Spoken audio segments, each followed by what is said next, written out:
E aí, gente, tudo bom? Hoje nós chegamos ao último capítulo da Epístola de Tito, o capítulo 3. Nós não vamos ler o capítulo inteiro, mas nós vamos ler alguns versos, nos quais nós vamos focar um pouco mais ao longo deste vídeo. Nós vamos ler do verso 4 ao verso 8 do capítulo 3 da Epístola de Tito.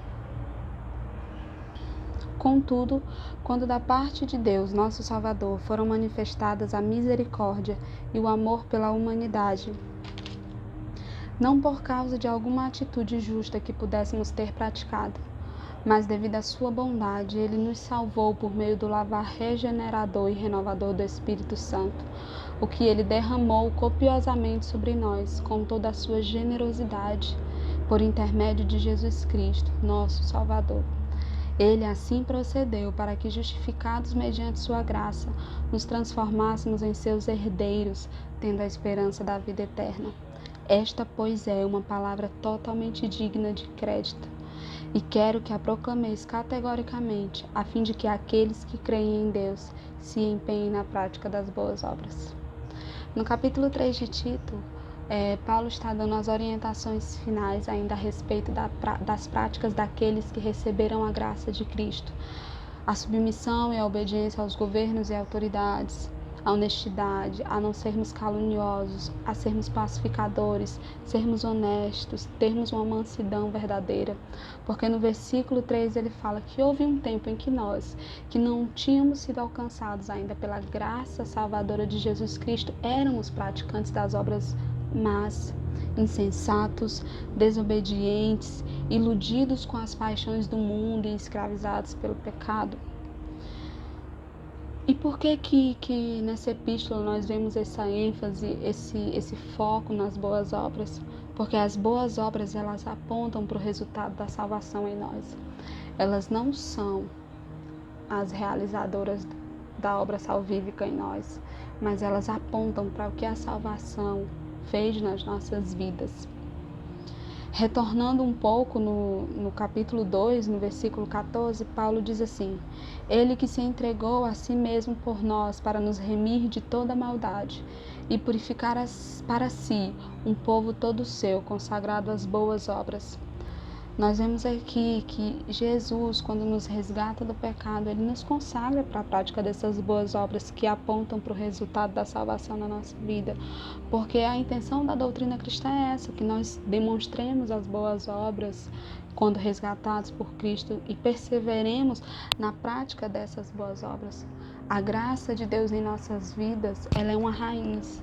E as boas obras são fruto gerado dessa árvore, dessa raiz.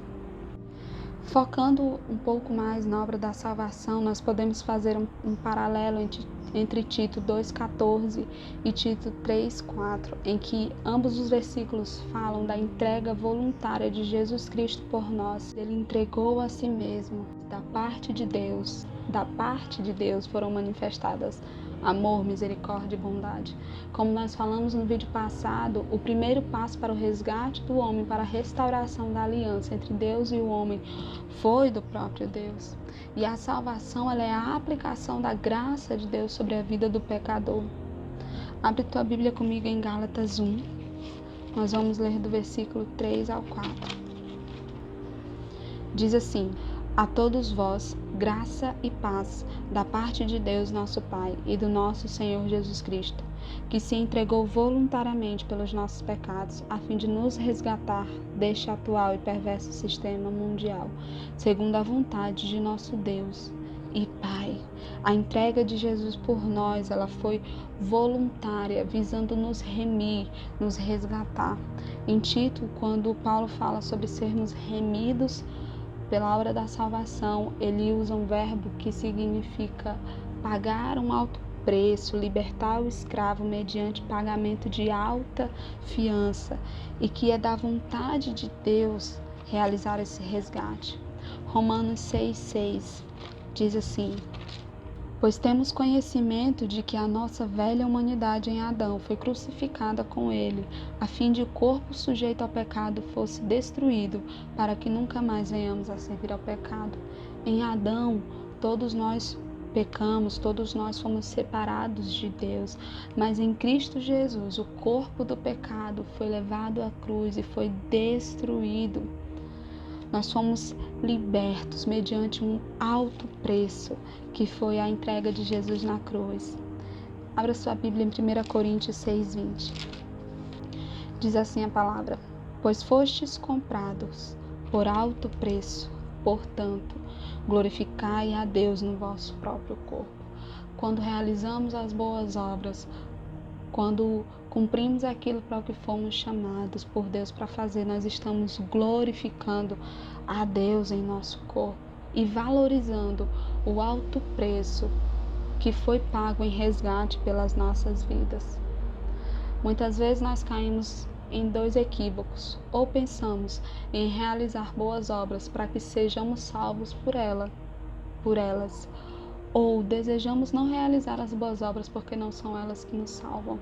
Mas a realização das boas obras não devem ser motivadas para a salvação, elas devem ser motivadas para a glorificação daquele que nos salvou e nos resgatou. No versículo 5 de Tito 3, Paulo ele vai falar da ação do Espírito Santo nas nossas vidas. Ele fala que Jesus nos salvou por meio do lavar regenerador e renovador do Espírito Santo. Não por obras, mas pela obra do Espírito Santo nas nossas vidas.